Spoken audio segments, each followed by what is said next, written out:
Hello. Today is Tuesday, December 22nd. Welcome to Commissioner in a Car. I'm Dustin Zarni. I'm Onondaga County Elections Commissioner. And we are just a couple of days away from Christmas. A few more shopping days left. Although I do hope most of you are shopping online and cutting down on going out in person as much as possible. I ended up doing the majority of my shopping online this year, which is not necessarily different for me. I'm not a big fan of going to malls, but I did go to the mall yesterday. Took a half day, spent some time with my family going out to get a couple of things, socially distanced and masked as well.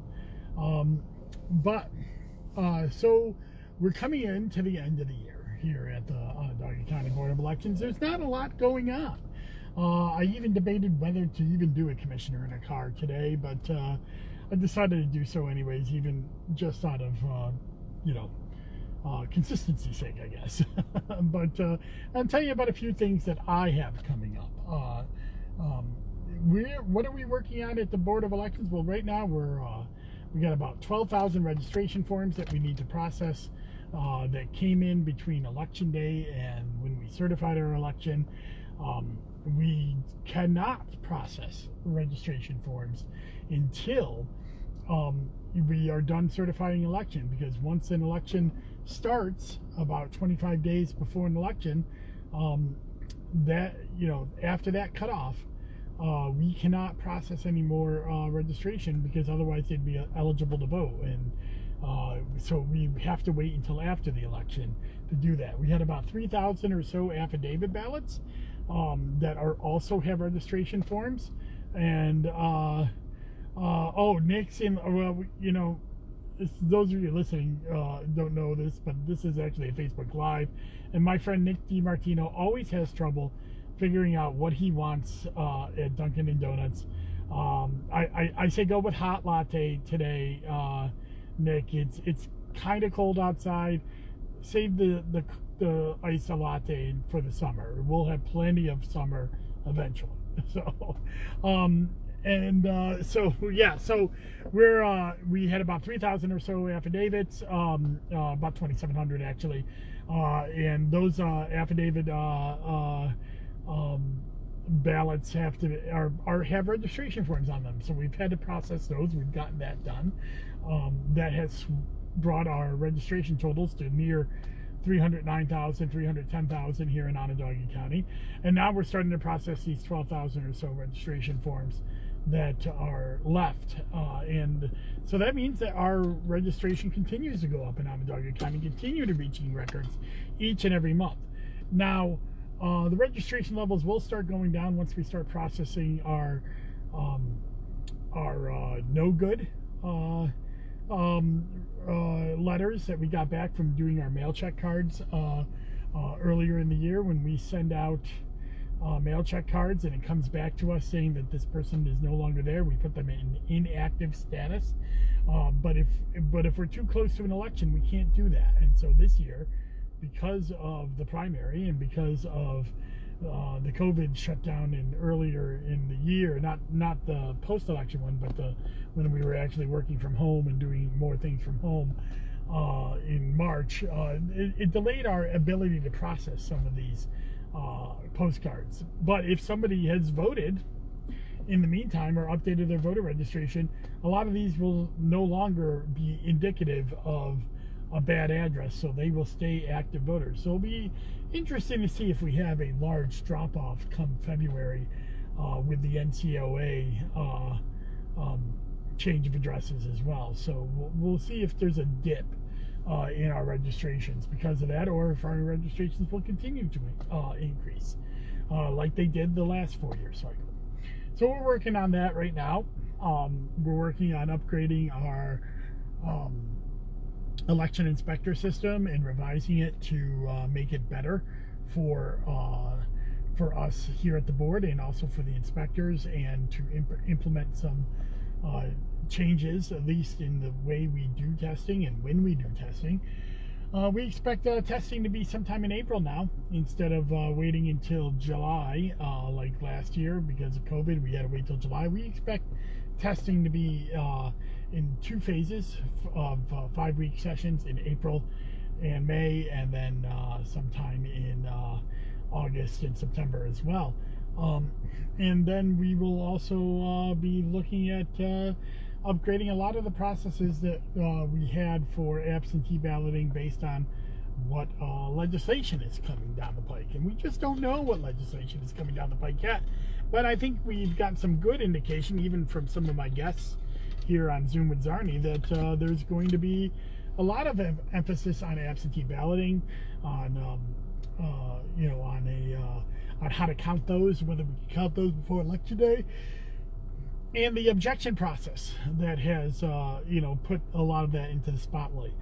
So I expect to see some legislation on that. I expect to see some legislation on early voting, since there were long lines all across the state this last year. So I expect to see some legislation on that, on how to deal with that, whether to deal with that with more sites or more hours or more days. I think that's what the discussion is on that. And then finally, I expect to start seeing candidates starting to declare for office. January 3rd is a big date for Democrats in Onondaga County. That's when the Onondaga County Democratic Committee has set as a deadline for candidates that are appearing on petitions to make themselves known to the committee that they are intending to seek their endorsement. So we'll start to see some candidates, I imagine, next week, declaring whether they're running for office or in what offices they're running for. I expect there to be some activity. So watch this space. As you know, I am neutral on all primaries. I've always been neutral on primaries, especially local primaries. So if there's 2 Democrats running for a spot, I'm going to say my best of luck to both of them. I'll let you know who they are, but I won't be advocating for them. If there's only 1 Democrat running for a spot, I'm a Democrat. So, we are not nonpartisan boards of elections. We are bipartisan boards of elections.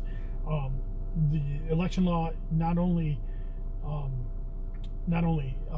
allows, but it actually compels us to be advocates for our parties. There's a case, out there that says that elections commissioners are appointed by their parties to be advocates for their parties as well as advocates for the voters. I tend to put the voters first, and I always will.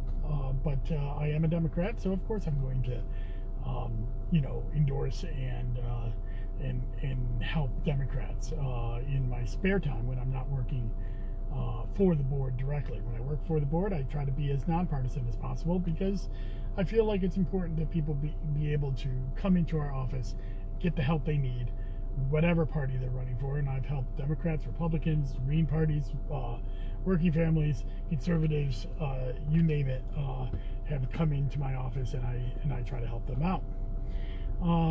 And so, speaking of helping out, I got a few things coming up for you. I think you'll like them. A couple of interviews that are coming up.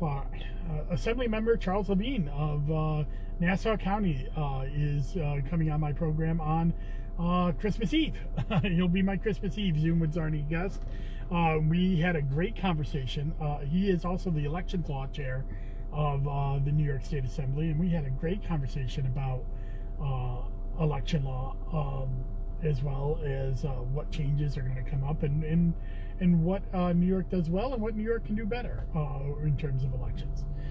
He actually has some Syracuse connections, so you'll like to hear some of that. I think, well, more like ethereal connections to upstate New York.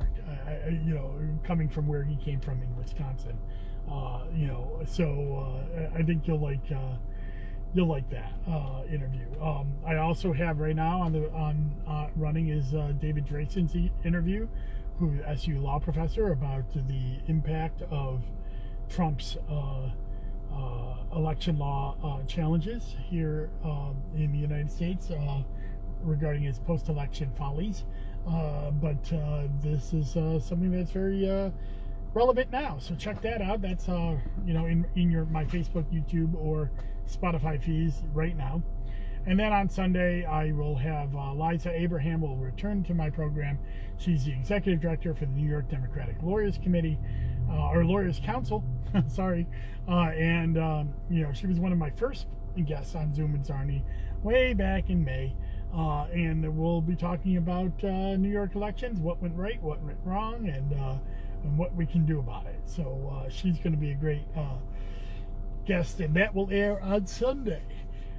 And then I'm preparing a article today for tomorrow that will launch tomorrow for my Wonky Wednesday series that will be dealing with post-election ballots, affidavits, and absentees, and how those were dealt with in Onondaga County, the numbers, and the regions and parties that took advantage of that. So check that out. There'll be some neat little data for you on that, following up with my turnout data that I did a week before. So, okay, well, it's getting kind of late here. I'm going to get back to my lunch, and I hope that you are going to have a safe holiday season. And I know it's tempting to have big, large family gatherings, and I know it's hard after this very hard year to resist that.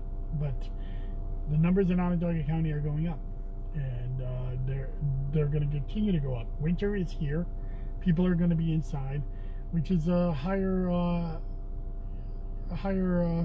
chance of spread. So we're really, we're close. The vaccine is coming. People are starting to get that in our community.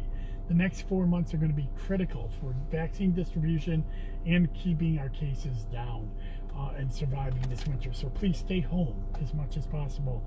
Wear a mask when you're going outside, and try to social distance, and protect your loved ones. And protect yourself.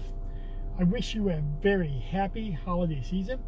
I can't wait to get back into this after the new year and really start the election process again, because 2021 is a lot of big elections. Onondaga County legislature is up, mayor is up, City of Syracuse Common Council is up, all of your town boards for all the towns are up.